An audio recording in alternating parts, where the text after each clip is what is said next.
Baik. Bismillahi assalamualaikum warahmatullahi wabarakatuh.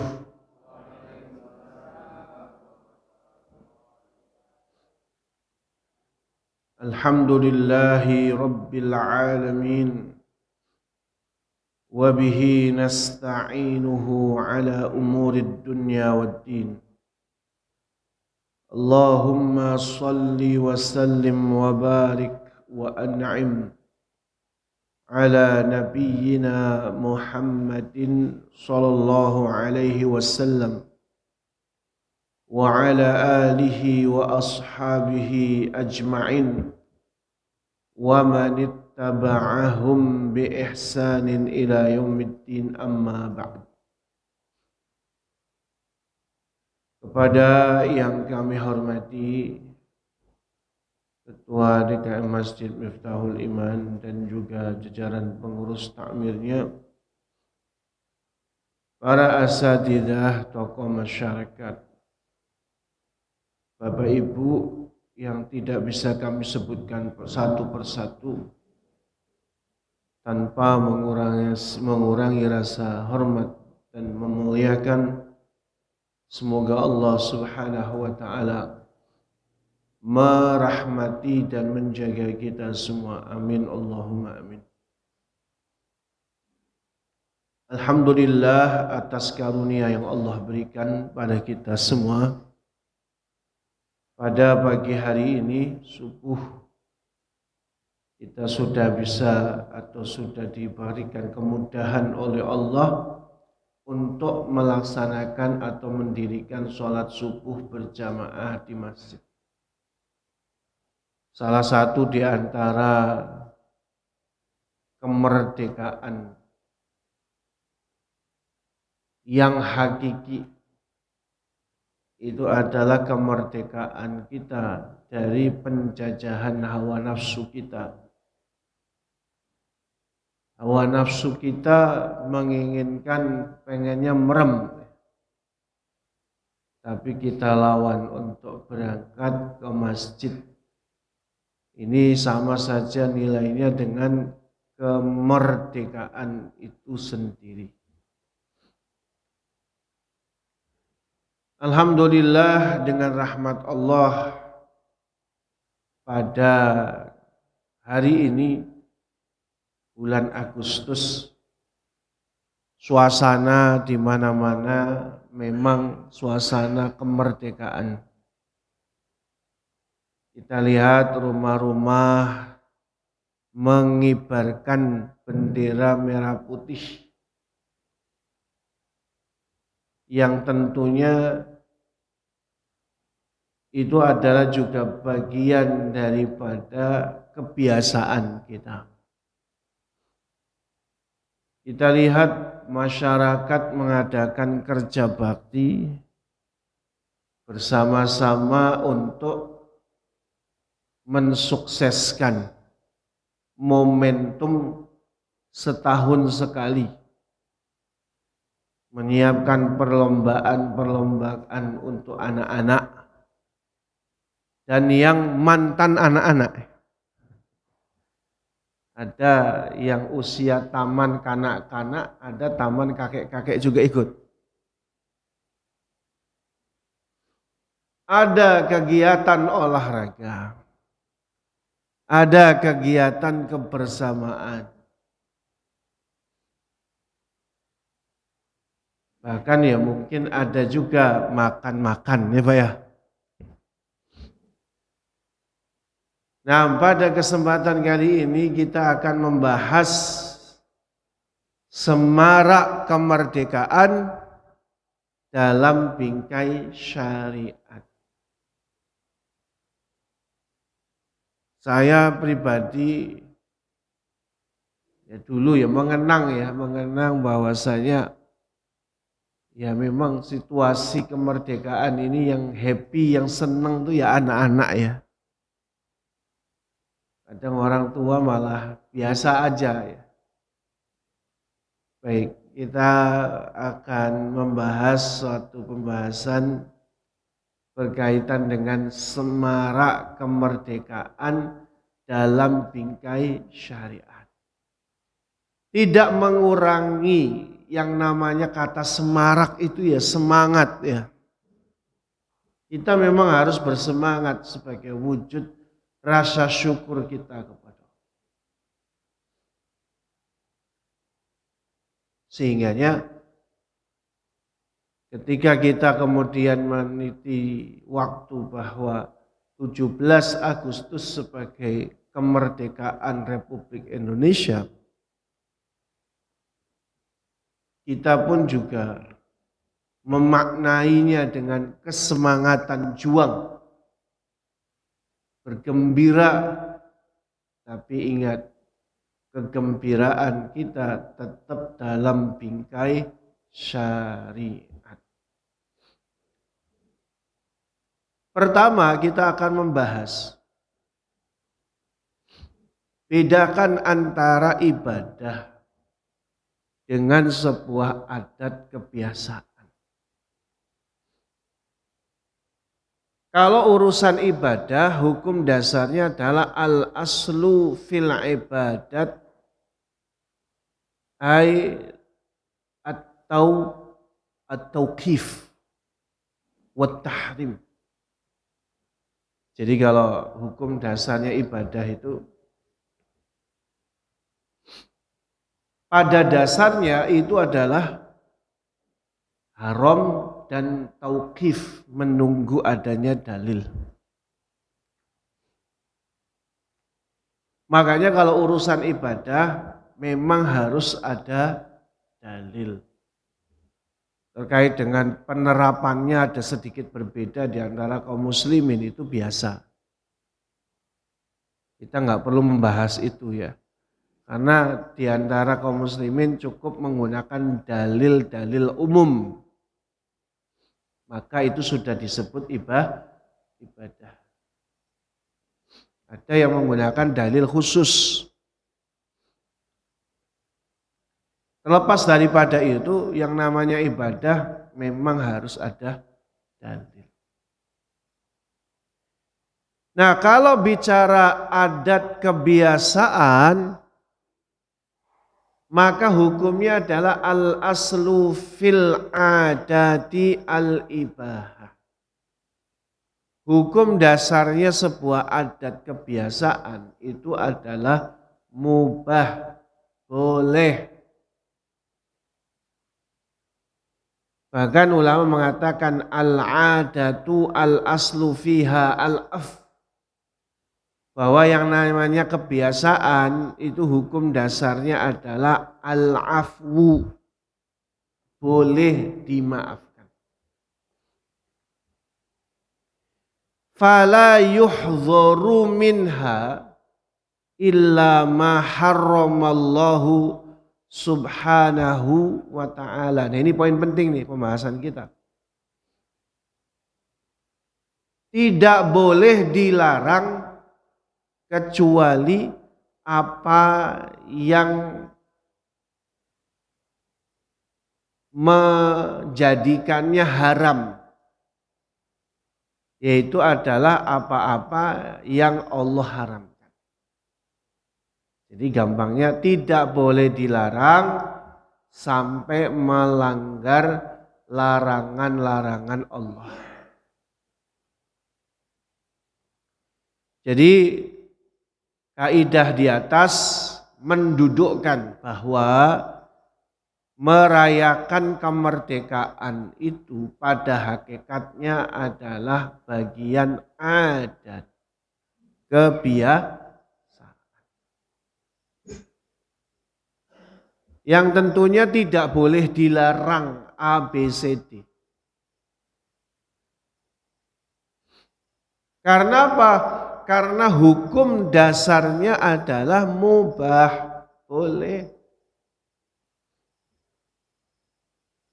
Sampai ini ya, bebas merdeka tapi bukan bablas dalam konteks tidak dalam bingkai di dalam bingkai syariat. Jadi yang namanya merdeka bukan berarti bebas melakukan apa saja sampai perkara-perkara yang Allah haramkan, Nabi haramkan dilanggar. Oleh karenanya, kalau yang namanya perlombaan, hukumnya apa Pak? Kalau perlombaan boleh. Itu namanya istitbaq.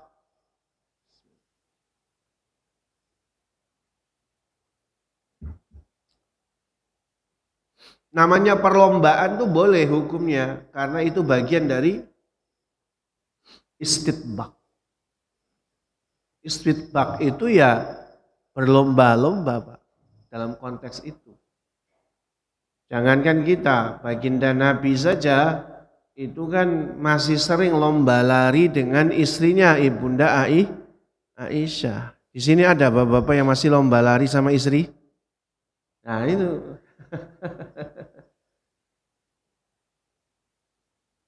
Baginda Nabi itu lomba lari dengan Ibunda Aisyah. Umurnya masih 55 tahun. Sampai menjelang wafat 63 tahun.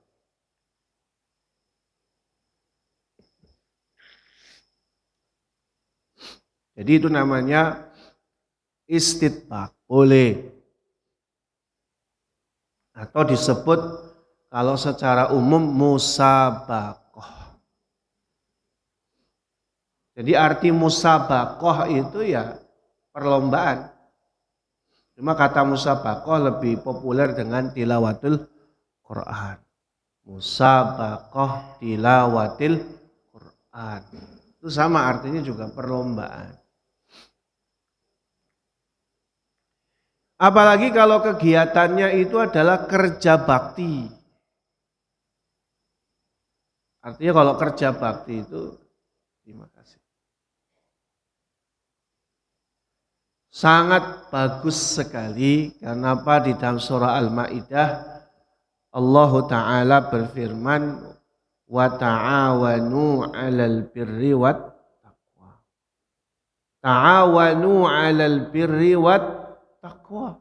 Tolong menolonglah kamu dalam kebajikan dan takwa. Jadi kerja bakti asasnya bagus. Syariat.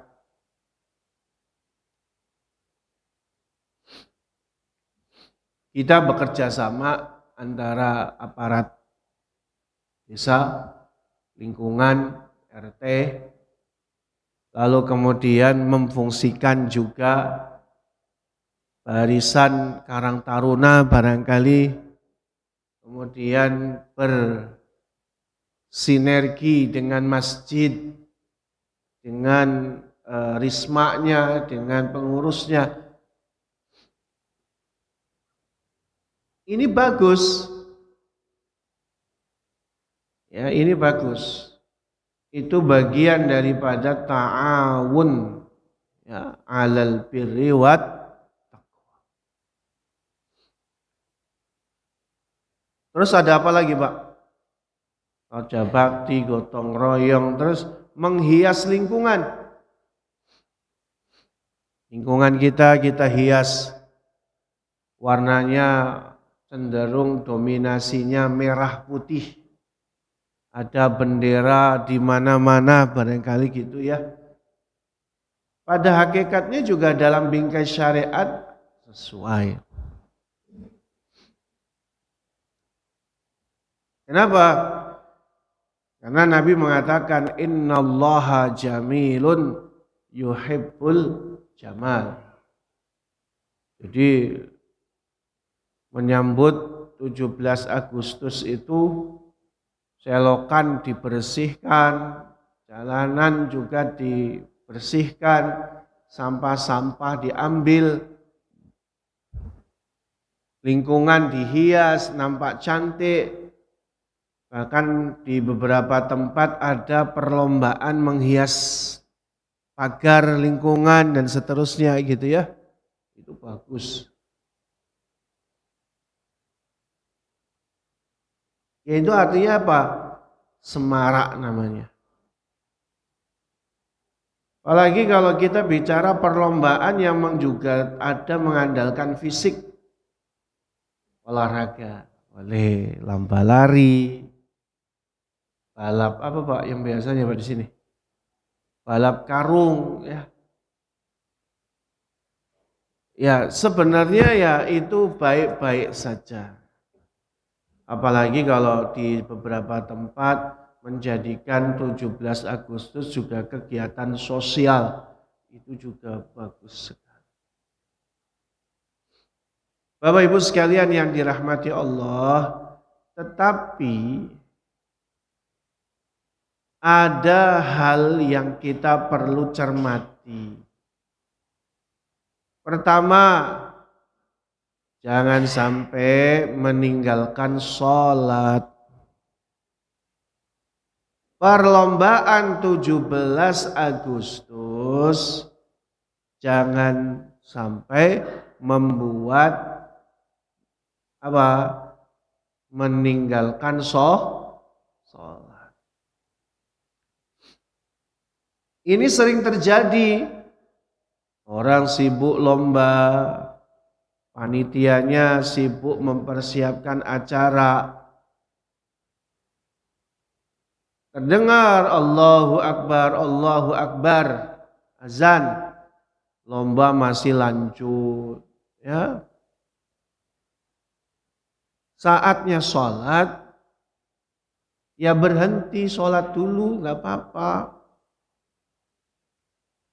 Jadi jangan sampai memeriahkan kemerdekaan, tapi justru meninggalkan kewajiban kepada Allah. Allah berfirman di dalam An-Nisa ayat 103, A'udzu billahi minasyaitonir rajim. Innas salata kanat 'alal mu'minina kitaban mauquta. Sesungguhnya salat itu merupakan kewajiban yang waktunya telah ditentukan oleh Allah untuk orang beriman. Hukum dasarnya sholat itu adalah fi waktiha. Ya, pada dasarnya yang terbaik tentu tetap berjamaah di masjid. Kalau saya menyarankan, kami menyarankan kepada setiap panitia event perlombaan ini, begitu azan, justru momen ngajari anak-anak yang lomba tadi, yuk kita sholat berjamaah dulu. Jadi biar ada syiar agamanya gitu. Bukan malah nanggung. Tapi begitu azan berkumandang, kita bisa ngajari peserta, yuk kita sholat berjamaah dulu ya. Ya nggak perlu ngomong, yang nggak sholat nanti didiskualifikasi. Aja sholat. Jadi panitia justru harusnya menjadikan itu sebagai syiar agama.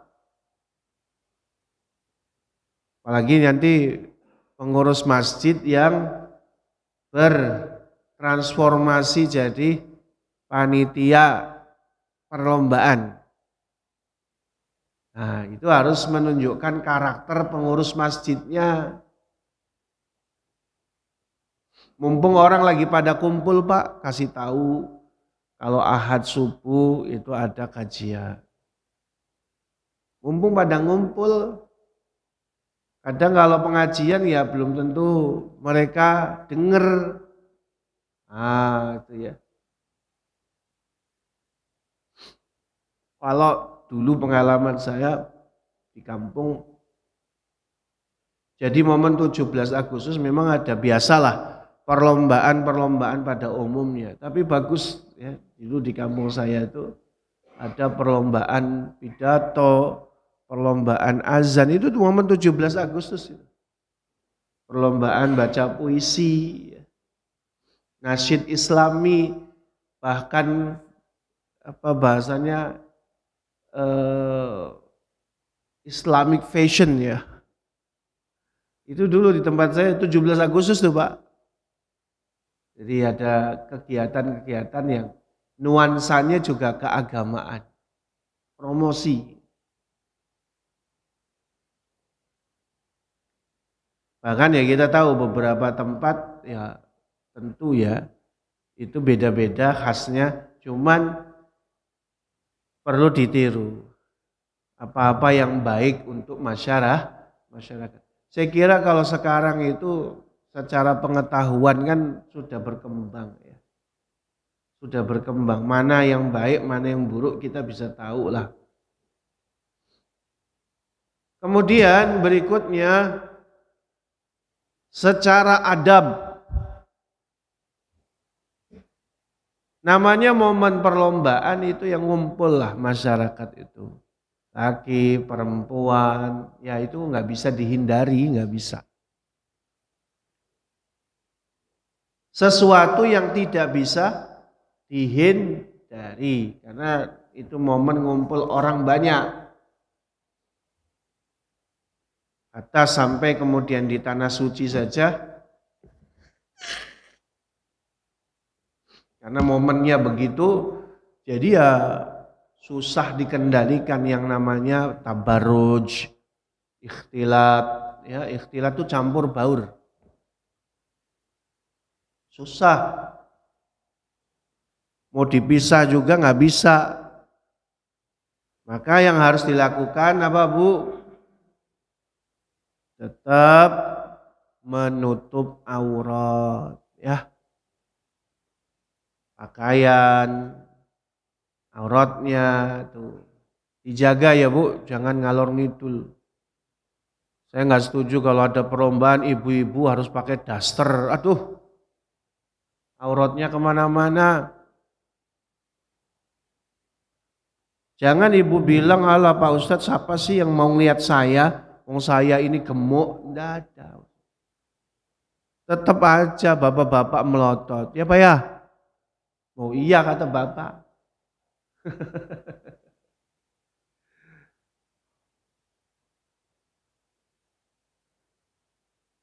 Jadi tetap ya, walaupun kita tahu pengen semarak, ibu-ibu yang ikut lomba tetap jaga aurat. Ya Allah udah pakai daster, kemana-mana tuh aurat. Bapak-bapaknya ngeliatin, nah itu. Di dalam Quran surah An-Nur ayat 30 Allah berfirman, A'udzu billahi minasy syaithanir rajim. Qul lil mu'minina yaghuddu min absarihim wa yahfadzu furujahum.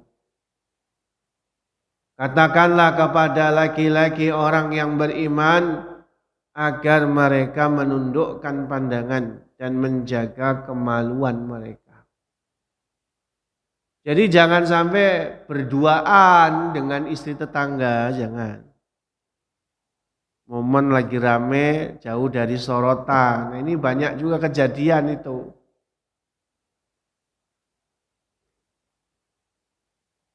Bahkan tahun lalu tuh ada kejadian ya, momen kayak gitu jadi momen ya CLBK. Ya. Ini nggak bagus ya. An-Nur ayat 31 Allah berfirman, Wa qul lil mu'minati yaghuddna min absarihinna wa yahfazna furujahunna. Bukan hanya laki-laki, sama perempuan juga. Dan katakanlah kepada perempuan yang beriman agar mereka menundukkan pandangan dan menjaga kemaluannya. Jadi semangat kemerdekaan tidak boleh menjadi alasan bebas membuka aurat. Kemudian berikutnya Kadang memang kita bercampur ya, namanya momen kemerdekaan ini, ada yang ngaji, ada yang nggak ngaji. Ada yang sudah tahu ilmunya, ada yang belum tahu ilmunya. Terkadang kendalanya yang nggak ikut ngaji lebih banyak daripada yang ngaji. Sementara penggerak daripada perayaan kemerdekaan malah yang nggak ngaji. Gimana tuh Pak? Akhirnya apa? Semarak kemerdekaan diisi dengan hiburan-hiburan biduan. Ada Pak? Bapak udah tua pakai peci pula, ngaji padahal masih ikut joget-joget, ngiringi biduan. Aduh malu. Nanti kayak yang di mana Pak? Di Bengkulu tuh ya? Di Bengkulu atau di mana tuh? Yang bapak-bapak sepuh nyanyi sama biduan terus kemudian serangan jantung. Udahlah, udah tua, malu dilihat anak cucu. Jadi ya kalau kita sebagai seorang panitia ngasih masukan. Karena kita udah ngaji, udah tahu ilmunya ya. Kita ngasih tahu bahwa merayakan kemerdekaan boleh, ada hiburan boleh. Tapi tetap ya jangan atas nama hiburan malah jadi momen kemaksiatan.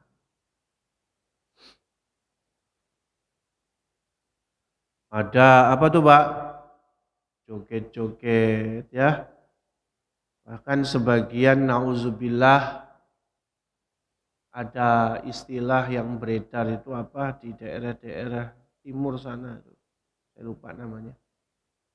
Ya, itu justru biduannya malah minta disawer dengan memperlihatkan aurat. Nauzubillah. Jadi Bapak Ibu, semarak kemerdekaan itu boleh berhibur, boleh. Tapi jangan sampai kita justru menjadikan itu momen kemaksiatan. Sehingganya kita jadi terjerat dengan atau melanggar bingkai syariat. Itu yang kita nggak boleh. Kemudian berikutnya, jangan sampai perlombaan malah jadi sarana judi. Ya. Ada Pak? Jadi malah perlombaannya muncul perjudian. Ya memang kalau bilang, oh ini biar seru kita taruhan. Ya, kita katakan Bapak Ibu. Perjudian itu sudah Allah larang.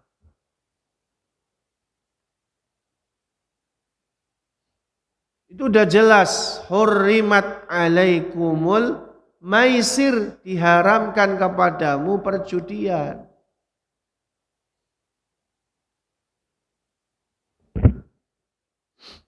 Jadi jangan sampai justru perlombaan jadi salah satu sarana perjudian. Contohnya gimana sih Pak? Ini yang sederhana Pak. Ada peserta suruh bayar 20.000.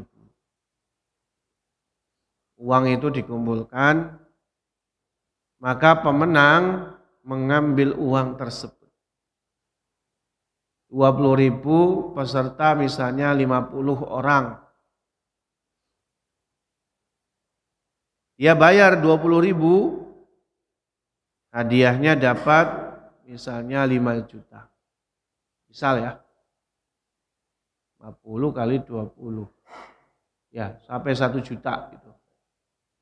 Hadiah 1 juta.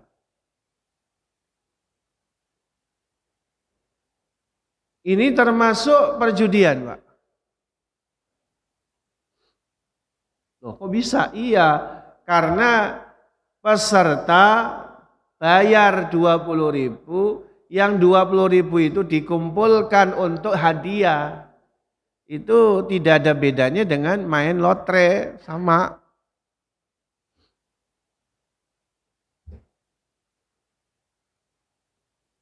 Terus yang pertengahan boleh gimana? Boleh, misalnya ada perlombaan jalan sehat, boleh. Peserta bayar 20.000, boleh. Tapi 20.000 itu bukan untuk hadiah, tapi bagian dari administrasi. Hadiahnya Bapak carikan dari sponsor. Itu caranya. Jadi memang kita bukan hanya sama, tapi itu berbeda. Jadi kalau 20.000 dikumpulin, terus hadiahnya dari situ, itu termasuk perjudian. Tapi kalau Bapak, misalnya yuran peserta 20.000, tapi itu semua untuk kaos, dibeliin snack, yang 20.000-nya itu loh. Atau kaos kemurahan ya, 20.000. Misalnya ya kasih buat beli sal atau apalah gitu. Gak apa-apa untuk biaya administrasinya. Tapi hadiahnya Bapak sebagai panitia, Ibu menggandeng sponsor. Misalnya di kelurahan kita, Gunung Sulah, banyak usaha-usaha itu boleh ditawarin. Tapi jangan mengancam ya, awas kalau nggak ngasih. Kami ini akamsi nih, jangan. Tetap ditawari, Pak sponsor, gimana? Mudah-mudahan Allah berkahi, boleh tawarin. Nah, hadiah-hadiah itu dari sponsor nggak apa-apa. Ini mekanisme yang masih boleh, bukan Jadi memang kita di dalam bersyariat itu harus tertib. Jangan sampai kemudian kemeriahan niat kita mensyukuri kemerdekaan itu justru melanggar syariat. Nah, ini fenomena kita orang Indonesia ini termasuk darurat judul yang tadi disampaikan, Masya Allah ya.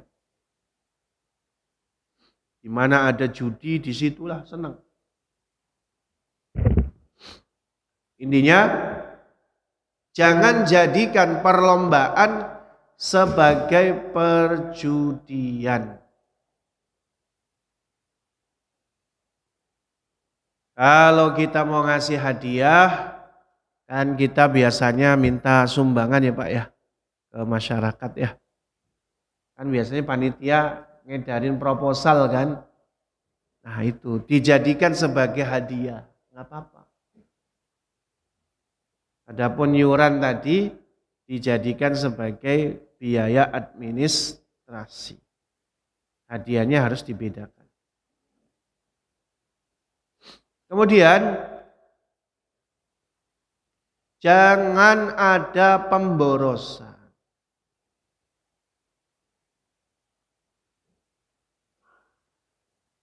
Di dalam Quran surah Al-Isra ayat 26 sampai 27.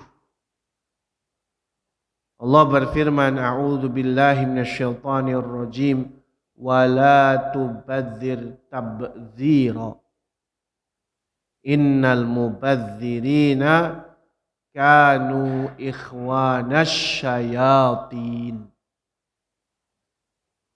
Dan janganlah kamu menghamburkan harta secara boros. Sesungguhnya para pemboros itu saudaranya setan.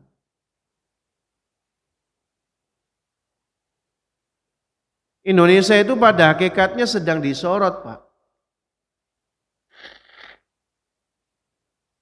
WHO mengeluarkan sebuah atau merilis sebuah data bahwa Indonesia ini termasuk negara yang melakukan food loss dan food waste tertinggi se-Asia Pasifik nomor 2. Maksudnya itu mubazir, orang yang mubazir. Indonesia itu terkenal orang yang mubazir. Food waste dan food loss itu kaitannya dengan pemborosan. Bahkan datanya Pak, satu warga negara Indonesia itu, satu orang, itu per tahun melakukan pemborosan minimal 1,89 juta per tahun rupiah. Jadi satu orang kita itu datanya adalah melakukan pemborosan per tahun 1,89 juta rupiah. Angka yang besar apa kecil itu per tahun, Pak?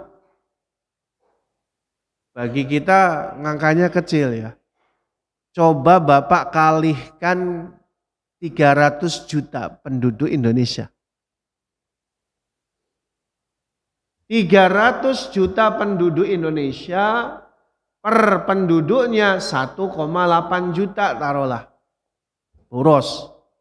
Itu dapat angka setahun itu 400 sampai 500 triliun. Jadi warga negara Indonesia itu melakukan pemborosan setiap tahun 400 sampai 500 triliun. Gak main-main Pak. Bayangin angka 400-500 triliun kalau digunakan untuk pendidikan. Yang hari ini minim dananya. Gimana Pak? Wah, apalagi kalau untuk masjid. Silakan masjid-masjid bikin acara. Ada dana 500 T. Masya Allah.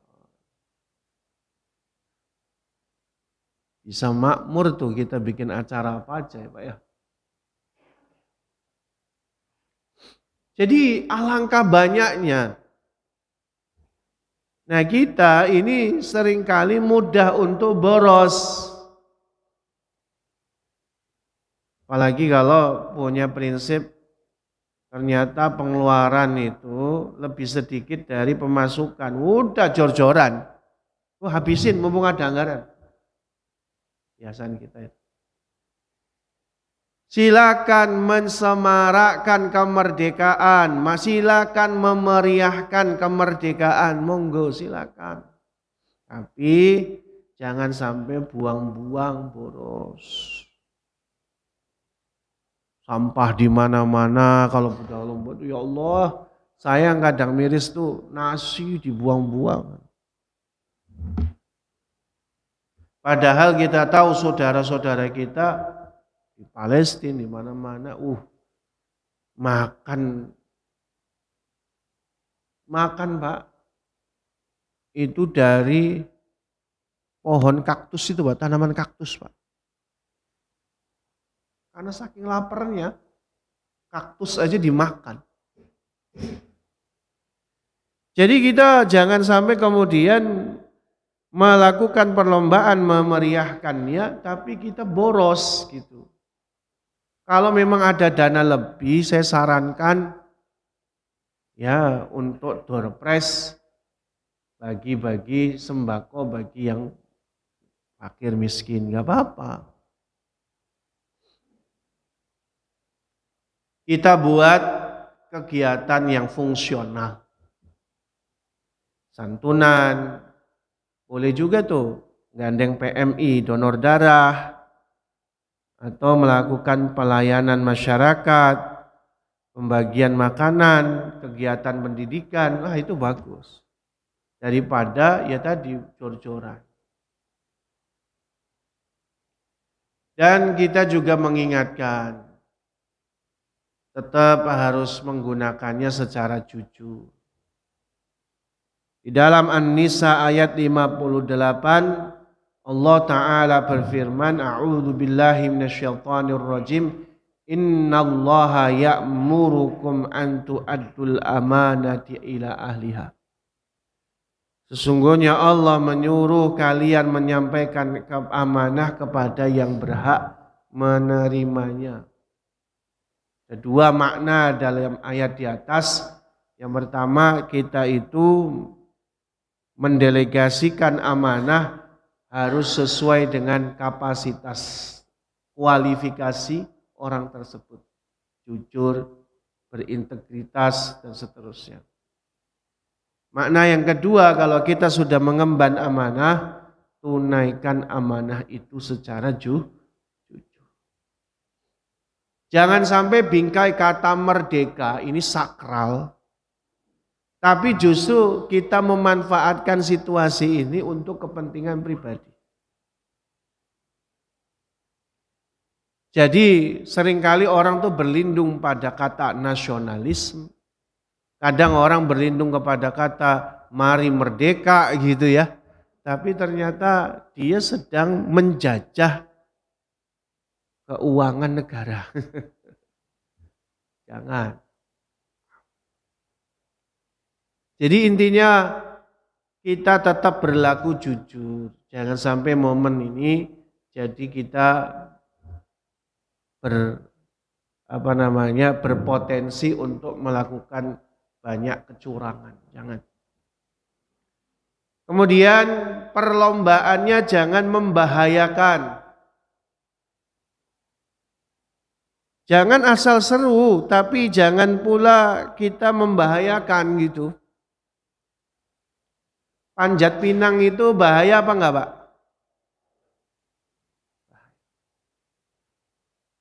Banyak yang cedera, banyak yang mati. Kalau saya sih punya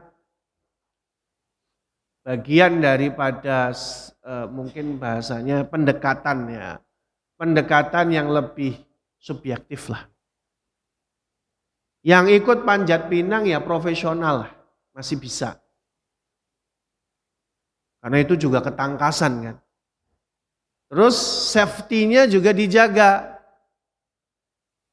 Harus siap panitia safety-nya. Kalau ada apa-apa kayak pertandingan olahraga Pak. Kita tahu kalau misalnya ada tanding sepak bola itu kan masing-masing klub punya petugas kesehatan sendiri-sendiri. Satu, saya bilang pendekatan subjektif itu pesertanya harus profesional. Dilatih gimana caranya kalau jatuh itu enggak sakit. Ada Pak, jatuh enggak sakit. Paling tidak membahayakan Pak. Para stuntman dalam produksi film itu diajari cara jatuh yang tidak sakit atau tidak cedera serius.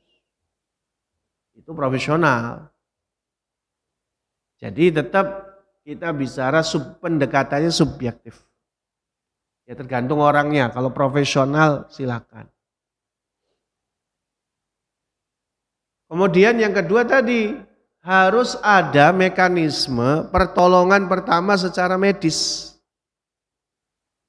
Jadi kalau sampai kemudian cedera, ada spray yang bisa, jadi pertandingan sepak bola itu loh Pak.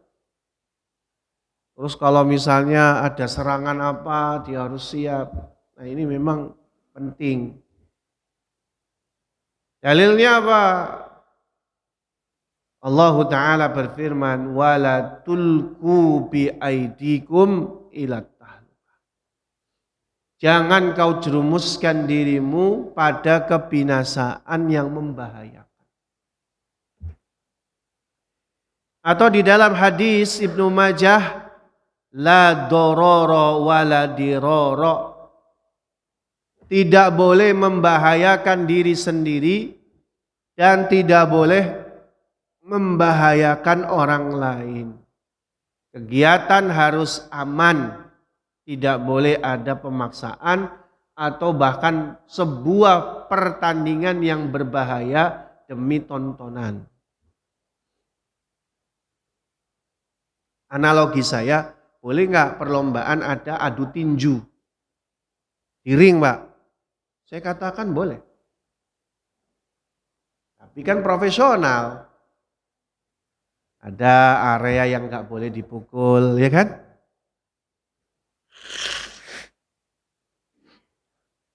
Boleh, tapi profesional. Pesertanya profesional, aturannya profesional. Ditambah ada tim medisnya. Silakan, nggak apa-apa, Pak. Ya saya merasakan gitu, Pak. Di tempat saya itu perlombaannya itu adalah tinju profesional.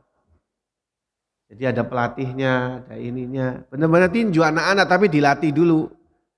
Area yang boleh dipukul mana. Ya kita kayak bela diri aja, sparring. Tidak apa-apa, tapi profesional. Pendekatannya begitu. Daripada berantem di jalanan, ya kan? Tidak apa-apa, dikasih aturan. Area pukul mana dan ada wasitnya. Itu nggak masalah. Di zaman Nabi sendiri ada perlombaan jenis begitu tuh ada. Yaitu adalah as-sura'ah. Gulat. Di zaman Nabi itu as-sura'ah itu gulat.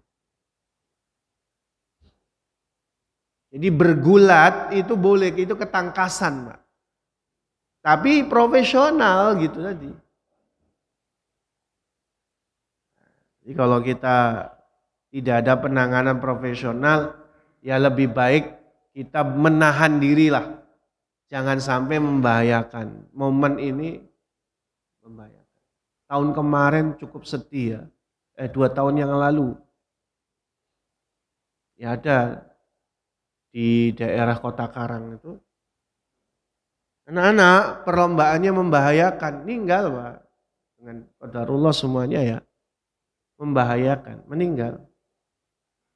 Walaupun itu semua sudah takdir Allah. Tetapi kita kemudian jangan menjadikan itu bagian daripada membahayakan. Kemudian menjaga daripada adab kita sehari di dalam perlombaan. Tidak perlu saling mengejek, menghinakan, menyakiti. Ya, jangan. Karena itu bagian dari adab kita. Apa kata Nabi SAW? Cukuplah seseorang itu dikatakan berbuat jahat ketika dia merendahkan saudaranya sesama. Jadi merendahkan, menghina, mengejek itu bagian daripada kejahatan kata Nabi SAW. Karena efeknya bukan hanya sekedar sakit hati, Pak, tapi itu seringkali adalah mengganggu yang namanya pergaulan dan sebuah kualitas daripada lingkungan masyarakat kita. Maka yang bagus jalin silaturahmi, saling menyapa, ngobrol sama tetangga, ya. Tadi kita katakan makan bersama itu malah bagus tuh. Momen dimana kita bisa ngobrol sama tetangga. Kenapa? Karena seringkali kesibukan kita membuat kita jadi jarang ngobrol sama tetangga. Boleh, Pak. Itu jadi ajang silaturahmi. Baik Bapak-bapak dan saudara sekalian yang dirahmati Allah Ta'ala. Demikian yang bisa kita lakukan ataupun kita bahas pada kesempatan kali ini. Pada hakikatnya yuk kita bersama-sama bersyukur kepada Allah atas kemerdekaan ya. Yang hari ini kita tahu itu adalah rasa syukur. Kenapa? Karena kenikmatan yang tinggi yang Allah berikan kepada manusia itu adalah kemerdekaan. Jadi kalau para ulama mengatakan al-amnu wassalamah, rasa aman dan selamat itu lebih tinggi daripada sehat. Badan kita sehat tapi situasinya tidak aman, itu juga enggak enak. Wallahu a'lam bishawab. Demikian yang bisa kami sampaikan. Yang mau didiskusikan, Pak?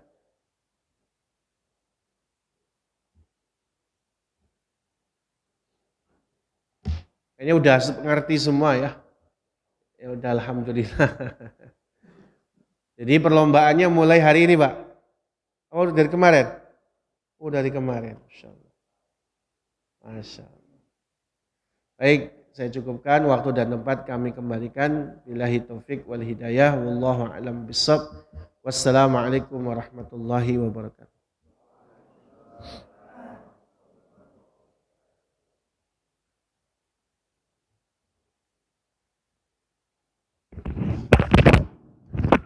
Jazakumullah khairan katsir atas ilmu yang disampaikan oleh guru kita sebagai menambah wacana kita atau ilmu kita untuk mendesain keuangan atau dalam mengisi kemerdekaan ini tidak lepas dari syariat.